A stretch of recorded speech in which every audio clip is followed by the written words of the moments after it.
बदनाम हो सीमा हैदर की कहानी।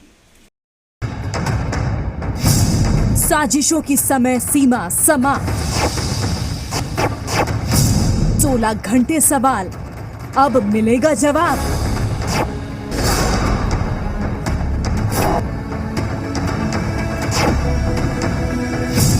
सीमा का सच सामने आने वाला। और अब बात सीमा की। पाकिस्तानी नागरिक सीमा हैदर से यूपी एटीएस की पूछताछ खत्म हो चुकी है। अब किसी भी वक्त यूपी एटीएस की टीम अपनी रिपोर्ट गृह विभाग को सौंपने वाली है। सीमा से पूछताछ में यूपी एटीएस को क्या कुछ सुराग मिले, सीमा का सच क्या है, ये जल्द ही सामने आने की उम्मीदें हैं। सीमा के आंसू, सीमा के दर्द। मैं नहीं जाना चाहूंगी, मेरी बेटियों की जिंदगी खराब हो जाएगी, मैं तो मर ही जाऊंगी। मुझे अपनी जिंदगी का दुख नहीं रहेगा, मेरी बेटियां हैं वो उनकी जिंदगी खराब हो जाएगी। जिंदगी खराब करने वाली भी तू है और तो कोई नहीं है। मैं हिंदू धर्म से हूँ अब, तो ये मेरे लिए शान है मेरी, तो मैं नहीं छोड़ सकती। सीमा हैदर का हर एक दावा। मेरे पापा के बारे में मैं कभी सोच भी नहीं सकती। साइन मुझसे लिए गए थे, मुझे नहीं पता कि क्या लिखा था क्या नहीं लिखा था। मेरी शादी लव मैरिज नहीं। सीमा का एक एक कबूलनामा। सर लोग कह रहे हैं कि सीमा के पास 3 आधार कार्ड थे, आईडी कार्ड थे। ऐसे झूठ है मैम। मेरे पापा के आईडी कार्ड की कॉपी है, जो हैदर है उनकी आईडी कार्ड की कॉपी है, और मेरा ओरिजिनल कार्ड है, और मेरा वैक्सीन कोरोना का कार्ड है। इन तमाम दावों और कबूलनामों का हिसाब किताब हो चुका है। सीमा हैदर की अब तक बताई कहानी में कितना हकीकत और कितना फसाना है, ये अब कुछ ही समय में सामने आने वाला है। हिंदुस्तान से पाकिस्तान तक पिछले 2 महीने के दौरान सीमा हैदर को लेकर जितनी भी तरह की बातें कही और सुनी गई, उसमें कितनी सच्चाई है, ये अब यूपी एटीएस की टीम बताएगी। यूपी एटीएस ने सीमा हैदर से 2 दिन तक सवाल जवाब किया। 17 जुलाई को सीमा से 10 घंटे सवाल पूछे गए, जबकि 18 जुलाई को 6 घंटे तक पूछताछ की गई। इस दौरान सीमा के साथ सचिन भी मौजूद रहा। 19 जुलाई को सीमा और सचिन को सीक्रेट हाउस में रखा गया, और अब उम्मीद जताई जा रही है कि जल्द ही एटीएस की टीम सीमा से जुड़ी रिपोर्ट यूपी गृह विभाग को सौंपेगी।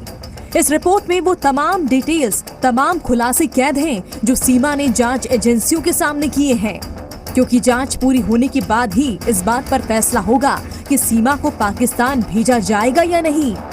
अभी इतनी जल्दी ये मामला 2 राष्ट्रों के बीच जुड़ा हुआ है, इसमें जब तक पर्याप्त साक्ष्य नहीं मिल जाते कुछ भी कहना उचित नहीं।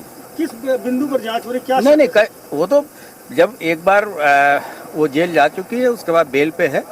अब उसके बाहर भेजने की जो विधिक प्रक्रिया है, उस हिसाब से कार्रवाई चल रही है। माना जा रहा है कि फिलहाल सीमा हैदर से जुड़ी जांच पूरी तरह खत्म नहीं हुई है। अभी सीमा से वो सवाल किए गए हैं जिसका जवाब वो खुद दे सकती है। अब यूपी एटीएस और सेंट्रल इन्वेस्टिगेटिव एजेंसियां सोशल मीडिया पर सीमा की एक्टिविटी की जांच भी करेगी।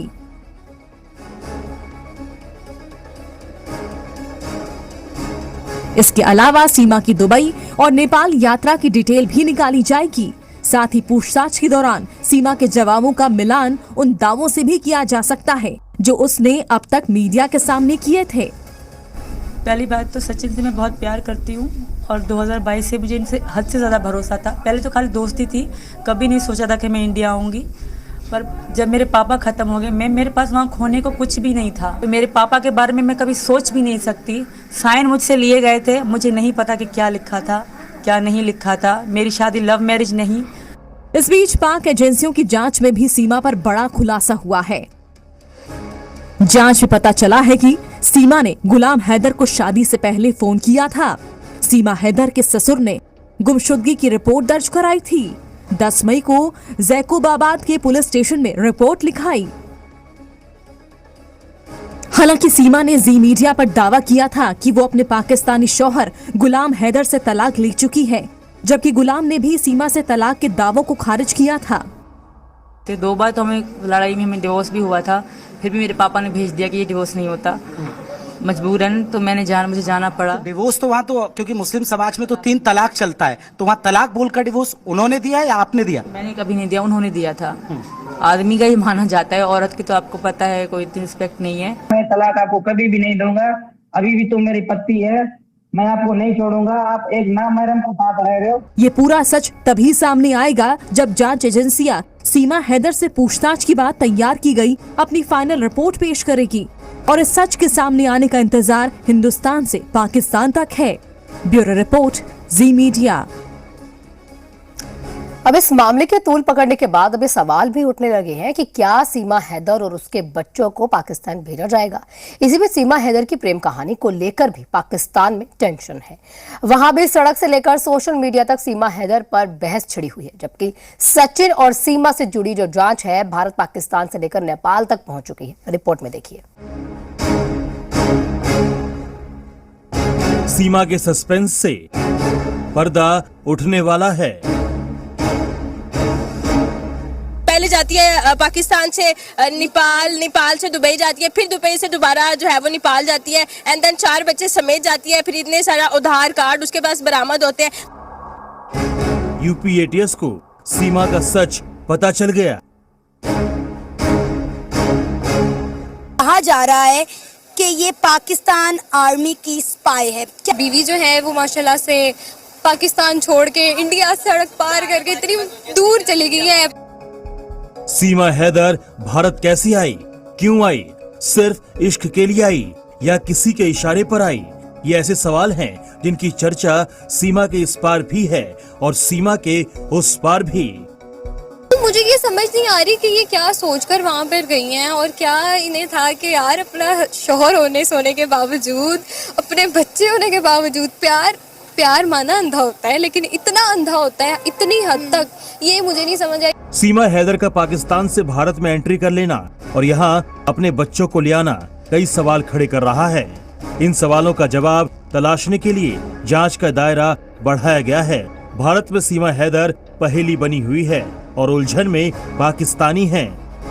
ये तो वैसे पॉसिबल नहीं है। अगर हमने फर्स्ट उनका एक्सप्रेशन भी देखा था ना, जो उनके बयानात आ रहे थे, जिस तरह से वो बात करती हैं, अगर आप ज्यादा गहराई में भी ना जाएं तो उनकी लैंग्वेज, मदर लैंग्वेज चेंज नहीं हो सकती। वो कह रही हैं कि मैं 3 साल इनसे कनेक्ट रही हूँ तो मुझे आदत हो गई, फिर भी एक्सेंस नहीं चेंज होता।